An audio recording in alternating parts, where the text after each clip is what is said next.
alive. Thank you, Lord, for we are alive. Welcome po sa ating programang Gabay sa Biblia sa Radyo. And this is the Wednesday edition. Your midweek blessing sa pagising. Makakasama niyo po, Coach JC Rivera, together with my partner. Yes, Marty Tupas Isidro po, brotherly yours. Yes, ako, Brother Mark, it's April 15, 2026 at inaanyayahan natin ang ating mga kapanalig. Ayan, come and join us no, in the conversation for the next 30 minutes dito sa ating programa. At tamang-tama ito, no? That we want to share with them. Napakaganda ng, ayan, gospel natin for today, no? From John chapter 3, verse 16 to 21. Yeah. Brother, ito ang isang mga pinaka-quotable quote, no? Na Yes. Bible verse, no? I'll also ask our team, Kenneth, no? For our sharing powers para ma-share ko ang ating slides. Thank you so much. At ito, we want to also invite you. Ang ganda ng question natin, no? For today. Go ahead, Brother Mark, ang ating question. Yan, ang ating pong pagninilayan ngayong araw na ito ay, ano ang isang bagay sa buhay mo ngayon na kailangan mong isuko sa Diyos bilang tanda ng tunay mong paniniwala sa Kanya? Yan, ako saktong-sakto, Brother Mark, dahil nga ang ating gospel no, ay taken dito sa famous na, For God so loved the world that He gave His only begotten Son. O, diba? Tamang-tama yan, that whoever believes in Him should not perish, but have everlasting life. Kaya, with the question po, ayan, ano ang isang bagay sa buhay mo ngayon na kailangan mong isuko sa Diyos bilang tanda ng tunay mong paniniwala sa Kanya? So, come and join us in the conversation. Brother Mark, ang ganda ng tanong. Simulan mo na, brother. Yes, yan. Madami, pero siguro yung kailangan kong isuko madalas o ngayon ay yung hiya, yung takot sa sasabihin ng iba, yung pagiging conscious sa iisipin nila kapag naging bold ako sa faith ko. Siguro kayo rin mga kapanalig minsan ganon, yung gusto mo namang mag-share ng faith, pero parang may pumipigil, parang may boses na nagsasabi, baka ma-judge ka, baka hindi ka naman karapat-dapat. At to be honest, yan, napapansin ko po kasi sa sarili ko, minsan nalilito ako sa pagiging humble. Akala ko pagiging humble yung pag-iwas sa exposure, yung hindi ka magsasalita, yung tahimik ka lang or low-key dapat. Pero na-realize ko, minsan hindi na pala humility yon, hiya o takot na pala. Naranasan ko ito recently bago mag-Holy Week, Coach JC at mga kapanalig. Na-invite po kasi ako maging isa sa mga apostles to initiate the blessing of palms on Palm Sunday at sa washing of the feet ceremony sa parish namin dito sa Parañaque. At alam nyo ba, nahiya ako nung una. Sabi ko parang hindi naman ako bagay dyan. Usually mga ministry and community leaders, matatanda, o yung talagang religious ang nakikita akong gumaganap doon. At deep inside, parang ayaw ko rin ng exposure. Parang gusto ko lang manatiling low-key, especially during the Lenten season. Pero buti na lang, I prayed about it. Kinausap ko rin yung wife ko and she was very supportive. At doon ko yung na-realize, what if this is God calling me to step into the light? Hindi para magpasikat, kundi para ipakita kung sino o ano talaga ako. Isang makasalanan, ordinaryong tao na sinusubukan maging banal katulad ng mga apostol. At tamang-tama dito yung isa sa sinabi ni Jesus sa gospel ngayon. Sabi niya, whoever lives by the truth comes into the light. Di ba? Hindi ba minsan mas comfortable tayo sa dilim, sa comfort zone, sa lugar kung saan walang nakakakita ng flaws natin, walang makapansin ng kahinaan natin. Pero ang tanong, paano tayo gagaling kung lagi tayong nagtatago? Paano tayo lalago kung ayaw nating lumapit sa liwanag? Mga kapanalig, Easter season na ngayon. Ito yung panahon ng liwanag, panahon ng resurrection. Kasi tingnan mo nga si Jesus, siya na yung liwanag, hindi siya nanatili sa taas. Nagpakumbaba siya, bumaba sa lupa at inilantad ang sarili niya para iligtas tayo. Tayo pa kaya, di ba? Naalala ko nga, madalas sinasabi, tayo raw mga Pilipino, mga crab mentality. Utak talang ka, nangihila pababa. Pero ang Diyos natin, kabaligtaran, nangihila palangit. Hindi lang niya tayo hinihila pataas, bumaba siya. At mula sa baba, inaangat niya tayo pataas. At grabe no. Kaya siguro para sa akin yung pagsuko ng hiya, yung pagiging mas bold sa faith, hindi lang ito about proving na naniniwala ako sa Diyos. Ito ay pagtugon sa paanyaya niya na lumakad sa liwanag. At kung gagayahin ko si Jesus, hindi lang ako mag-i-invite ng iba paakyat sa langit. Tutulungan ko rin silang umangat habang ako nagpapakumbaba. Kaya mga kapanalig, ano yung isang bagay na kailangan yung isuko sa Diyos ngayon? Handa ba kayong lumabas sa dilim at lumakad sa liwanag? Share nyo naman po dyan sa ating comment section. Oh, wow. Naku, thank you, Brother Mark. Napakagandang reflections at talagang paalala sa atin, no?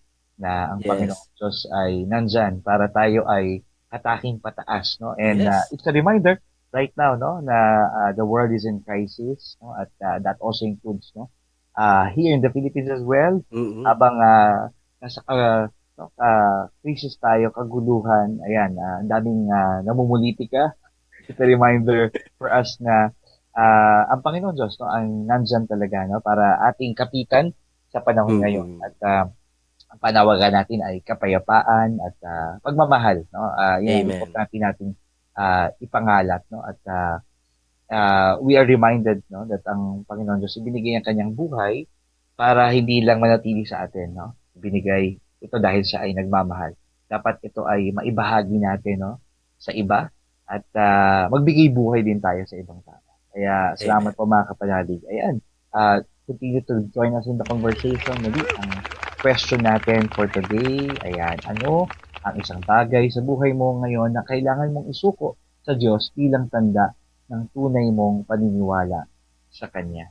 And brother, this is very much connected kasi itong nagdaang, di ba, Sunday, we celebrated no, the Divine Mercy Sunday. Yes. Napakagandang tingnan natin yan, no? That we bring before God no, ang ating mga panalangin at talagang ipagkatiwala natin sa Kanya ang buhay natin. No? Jesus, I trust in you. In contrast no, to the gospel reading nung Sunday, si Thomas nagduda. No? At lahat tayo, maaring sa panahon ngayon nagdududa. No? Kumbaga, to see is to believe. And it's a reminder na ang Panginoon Diyos ay hindi para magpatunay lang. No? Kumbaga, He wants us no, to believe even if we don't see. At sa mga Yeah. pagkakataon tayo ay nagduda, talagang dapat ang dasal natin ay Jesus, I trust in you. Jesus, we trust in you. Kaya let this be our prayer po mga kapanalig no ngayong panahon na we are being challenged no in the world, sa ating bansa at sa ating mga buhay. Kaya tama po ang desisyon niyo na nakikinig po kayo sa amin. Talagang ayan, saktong-sakto po. Ang gabay po ay Mondays to Fridays, 5 to 5:30 ng umaga Philippine time. Kapag Sundays po, it's 8 to 9 o'clock ng umaga. At tayo ay napapanood ngayon sa Veritas TV, Sky Cable Channel 211, Facebook live stream ng DZRV 846 ng Light of Jesus Family. Tayo po ay nasa YouTube rin ng Veritas PH.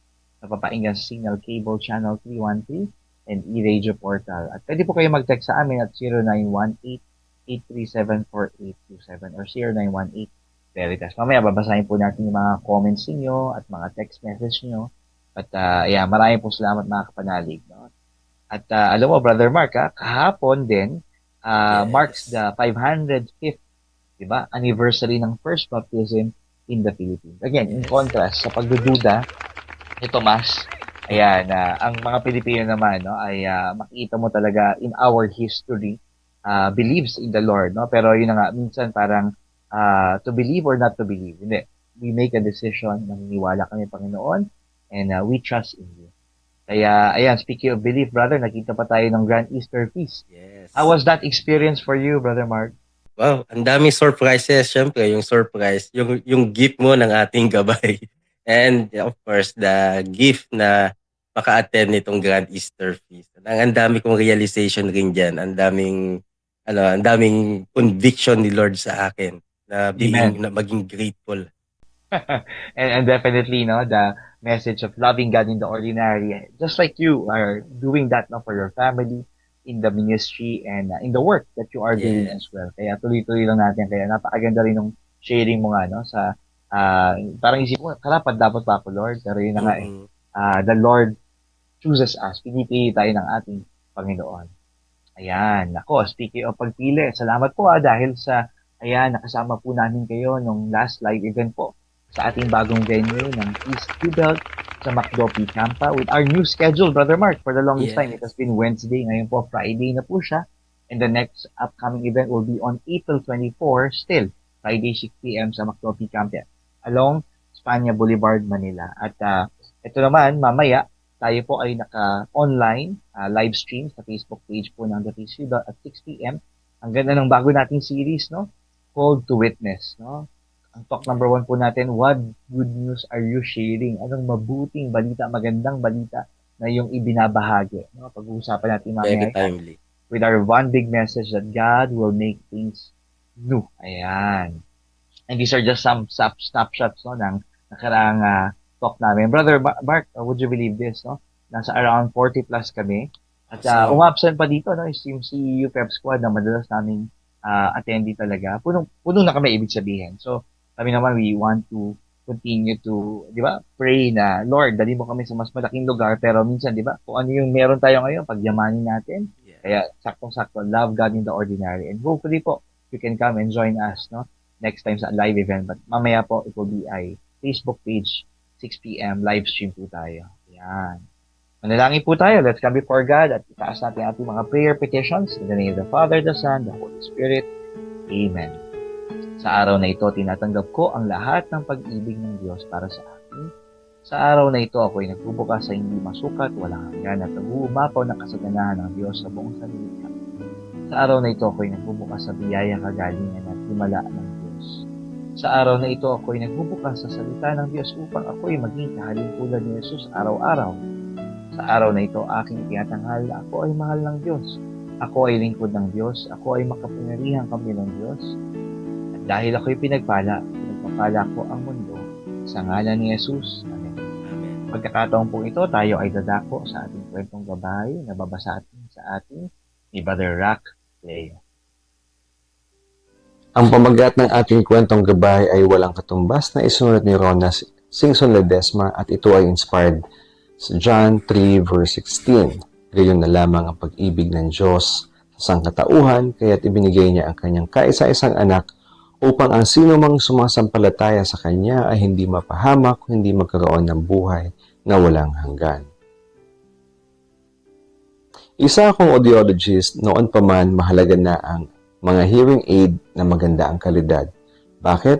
Dahil ang maliit at mabisang aparato na kasya sa iyong tenga ay kayang magsagawa ng milyon-milyong kalkulasyon bawat segundo. At ngayon, narito ako sa harap ng banal na sakramento na pagtanto kong ang buong pag-ibig ng Diyos ay nagtulak sa Kanya para ipadala ang Kanyang anak upang mamatay para sa atin at nakapaloob sa isang maliit na tinapay. Ang kanyang kapangyarihan at kadakilaan ay nasa maliit na tinapay na iyon.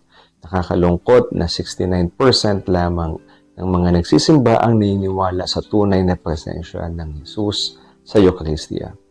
Kung mapagtatatanto lamang ng mga Katoliko kung gaano kahalaga ang tinapay na ito, mapapaluhod tayo sa pagsamba. Sana ay makilala natin ang tunay na presensya ni Jesus sa bawat ostya tuwing tumatanggap tayo ng banal na komunyon.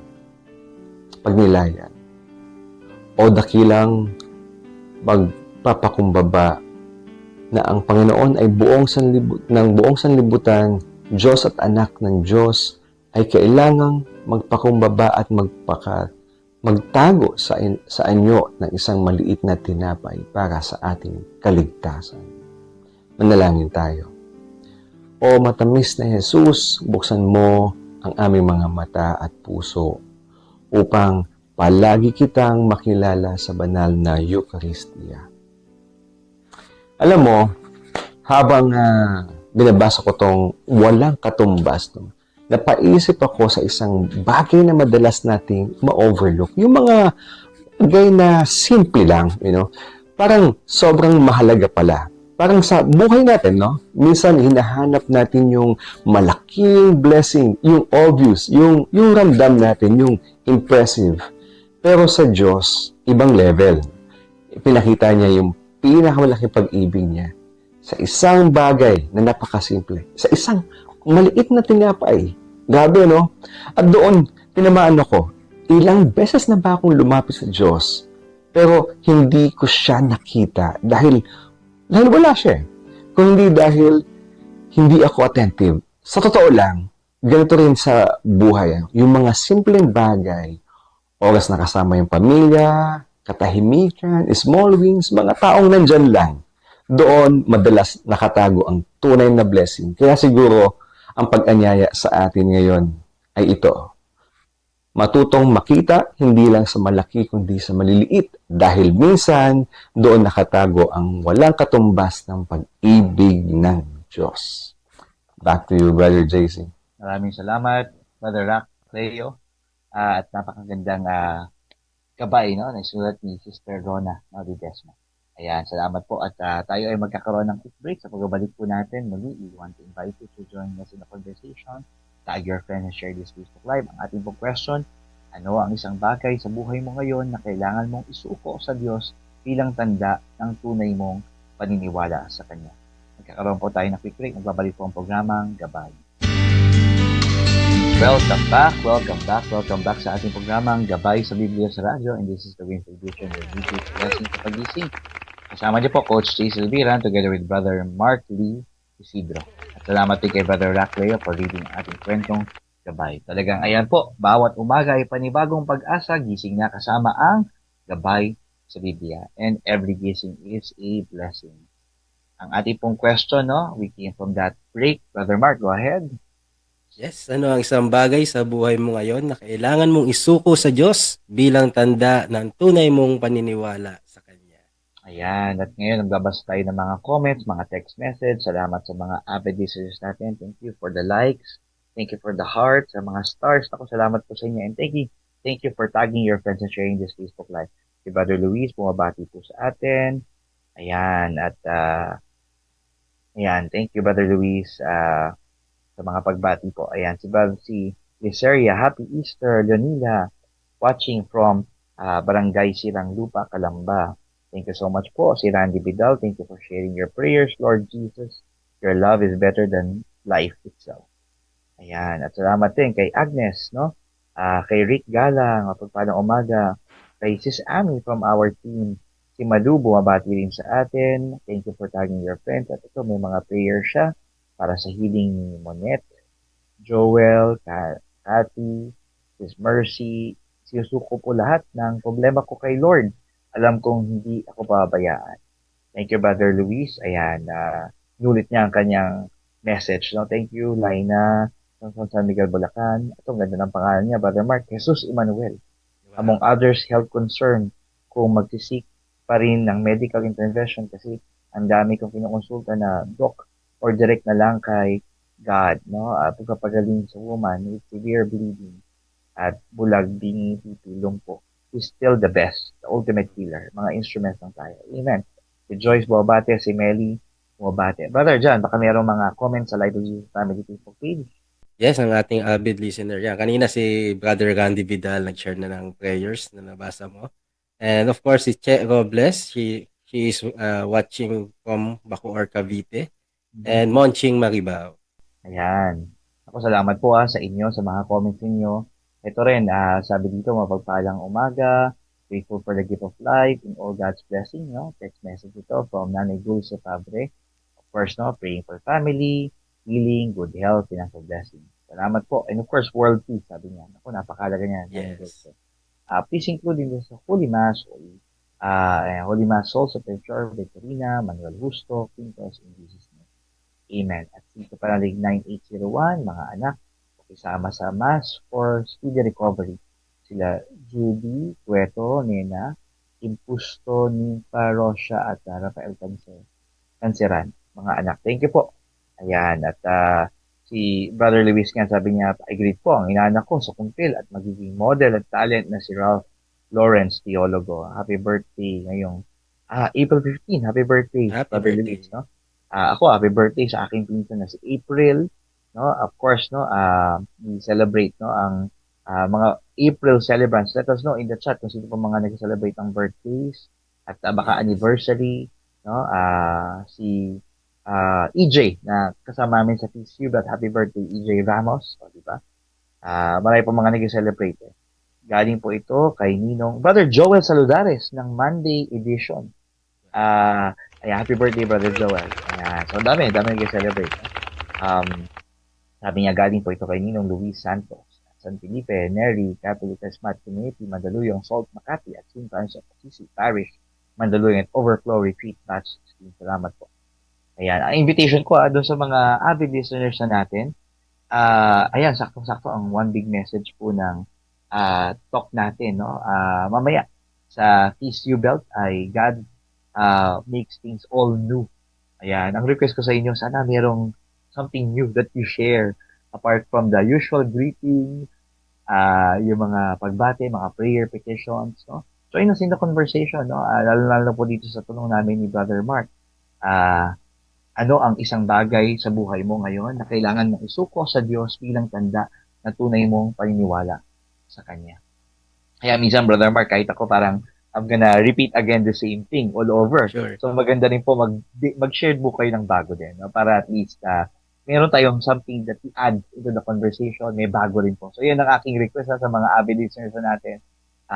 Share po kayo para mabasa natin po yan. Salamat po sa inyo sa mga comments inyo at mga text message. At salamat din sa pagiging biyaya ninyo sa radyo. You are blessed to be a blessing. Tutulungan po natin ang ating mga Mercy Ministries from womb to tomb. And you can even check po ang peacemercyministries.com as you look into the information. You can share your time, talent, and treasure. And definitely, tinatawag tayo ng Panginoon Diyos talaga na maglingkod, no? At paglingkuran, the lost, the last, and the least. Let's continue the cycle of generosity and let's invest in the mission of impacting lives. Alam mo, Brother Mark, meron ngayong mga initiative, no? Yung Peace Little Acts of Love natin na nagpapakain sa mga jeepney drivers, di ba? Dahil sila yung isa sa mga talagang apektado. I even saw, no? Umiiyak talaga, no? Si Manong driver dahil sa talagang wala na siyang maiuwi. Dahil talagang, apektado sila nitong crisis. Alam ko may rollback pero still, they are still affected by this. No? And we continue to pray na hindi lang mga band-aid solutions na maibigay natin, pero talaga ang gobyerno, no, ang taong bayan, magsama-sama para matulungan natin sila. Kaya ito po, para makatulong po kayo sa ating mga Mercy Ministries, listahin niyo po ang biyayasaradio.com, pwede kayo magbigay ng one-time giving o kaya ng regular giving. And again, your giving goes along with. Listahin niyo po, biyayasaradio.com. At Brother Mark, no, we want also to let people know na ito ang ating Peace Magazine for the month of April, Easter Joy. No? On the cover are Ben and Ben, Paulo and Miguel Huico. Ayan. On light music and never giving up on their dreams. No? Talagang patunay. Ang mga liwanag, din yung tawag nila sa kanilang mga fans. No? At ayan po, available pa rin ang ating mga devotionals, no? Ditake, Gabay, Sabat at Companion. And this will be our daily date with God. No? Bistahin niyo po, eastbooks.ph. Available rin sa mga leading bookstore, Shopee, Lazada, at TikTok Shop. And Brother Mark, ito we want to share, no, yung ating gospel for today na, again, taken from John chapter 3, verse 16 to 21. Napakaganda nito. It says here, ayan, sapagkat gayon na lamang ang pag-ibig ng Diyos sa sangkatauhan, kaya't ibinigay niya ang kanyang kaisa-isang anak, upang ang sinumang sumasampalataya sa Kanya ay hindi mapahamak, kundi magkaroon ng buhay na walang hanggan. Isinugo ng Diyos ang Kanyang anak, hindi upang hatulan ng parusa ang sanlibutan, kundi upang iligtas ito sa pamamagitan niya. Hindi tinahatulan ng parusa ang sumasampalataya sa anak, ngunit tinahatulan na ang hindi sumasampalataya, sapagkat hindi siya sumasampalataya sa kaisa-isang anak ng Diyos. Ganito ang paghatol ng Diyos na parito sa sanlibutan ang ilaw, ngunit iniibig pa ng mga tao ang dilim kaysa liwanag, sapagkat masasama ang kanilang mga gawa. Kinasusuklaman ng mga gumagawa ng mga masama ang ilaw, ni hindi lumalapit dito upang hindi mahayag ang kanilang mga gawa. Ngunit ang mga namumuhay ngayon, ayon sa katotohanan, ay lumalapit sa ilaw upang maihayag na ang ginagawa niya ay pagsunod sa Diyos. Ang mabuting balita ng ating Panginoon, pinupuri ka namin, Panginoong Jesucristo. Kaya isa sa mga gusto ko tong imagery, no, na ang cross is not just a addition sign, it actually equals to love. At yan po ang ibig sabihin ng pagpapakasakit at pagkamatay at muli pagkabuhay ng ating Panginoon Diyos sa atin. Inialay niya ang kanyang buhay. Brother Mark, no, alam mo sa mga religion, mga kapanalig, iba-ibang religion, it demands sacrifice. Pero ito kakaiba Si Jesus mismo ang naging sakripisyo at ipinamala sa atin na ganito ko kayo kamahal, no? Ibinigay ko ang sarili ko. And even during that time that he was at the Garden of Gethsemane, not my will but your will be done. Ibig sabihin, talagang ito ay pagsunod, no? Total surrender and trust ni Jesus sa kanyang Yes. Ama. At ito rin ay paalala rin sa atin na patuloy tayong magtiwala at patuloy tayong mag-surrender sa Panginoon Diyos. Dito lang yung tipong pag nag-surrender ka, kala mo parang talo ka na eh, no? Nahuli ka, hindi. Ito, kapag nag-surrender ka, sigurado kang panalo. Ang Panginoon Diyos ay Amen. nagpatalo para manalo ka. Kaya Amen. ito pong labanan ng kasakiman, kadiliman at kasamaan, talagang kailangan labanan rin ng liwanag at pag-ibig at ng katotohanan. Kaya yan po ang paalala sa ating mga kapanalig. Patuloy tayong magbigay ng liwanag at ng pag-ibig, ibahagi natin sa iba. Amen. Brother Mark, is there anything that still you want to share just before we wrap up and share? Go ahead, brother. Yan. Basahin ko lang itong bumati rin kanina sa ating Light of Jesus family. Yan. Kasi baka na-miss out natin si G. Matinig. Yan. She is also watching for Bacoor and she is praying for the daughter na pangalan is Christine. Yan. Siguro yung share ko lang ito sa gospel, very quick lang. Na wag tayong mahiyang lumapit kay Kristo dahil dumating naman siya dito para tayo iligtas at hindi para hatulan. Pero may choice tayo, lalapit ba tayo sa liwanag or mananatili sa dilim? At yan, sabi mo nga ba, Coach JC, piliin natin ang liwanag. Amen. Maging liwanag tayo sa dilim. Salamat rin sa nag-text dito, si Kapali 1506, no? Pagkasama po sa inyong prayer, kagalingan si Lola Ofelia Rapo ng Las Piñas. At dito, umabol pa si Kapali Dory, ayan, bumabati, kasama-sama sa aking pamilya, kalakasan, kalusugan, from Pampanga. Si Meli naman, ang lahat ay pinapaubaya ko sa Diyos. Si Lilibet, prayers are more powerful than challenges. Amen. Ako, salamat po si Joyce, thank you so much sa mga comment niyo. At ayan po, mga kapatid, just before we wrap up and pray, just in case po na mangailangan po kayo ng speaker, ng facilitator, ayan po, feel free to get in touch with me at Coach J. Silviran. Ako po, at even Brother Mark is also now into speaking, ayan, at baka mangailangan po kayo sa inyong mga seminars, sa inyong pong mga learning events, no? Retreats, recollections, or team building, nandito po kami, no? At whenever you invite us, natulungan niyo rin po kami at ang aming ministry. Ayan, manalangin po tayo in the name of the Father, the Son, the Holy Spirit. Amen. Panginoon, maraming po salamat at nangungot kayo muli at ipinaalala niyo na ibinigay niyo ang iyong buhay dahil sa minamahal niyo kami, Panginoon. Kami rin po ay magbibigay ng halaga sa aming buhay at sa buhay ng ibang tao. Panalangin po namin ng kapayapaan sa buong mundo, kapayapaan sa aming bansa at kapayapaan sa aming mga buhay. Amen. Amen. Father, the Son, the Holy Spirit. Amen. Maraming salamat, Brother Mark, for serving with me. Thank you, Brother Rack, Leo, at salamat po, mga kapanalig. Pakinggan niyo po ang susunod na programa. Muli, Coach T. Sabihan with Brother Mark Lee. Nagsasabing sa Jesus ang ating gabay habang buhay. Sumain niyo ang katotohanan. A blessed Wednesday, everyone. Of the world, He gave us His only Son, Jesus Christ, our Savior, His most precious one. He has sent us His message of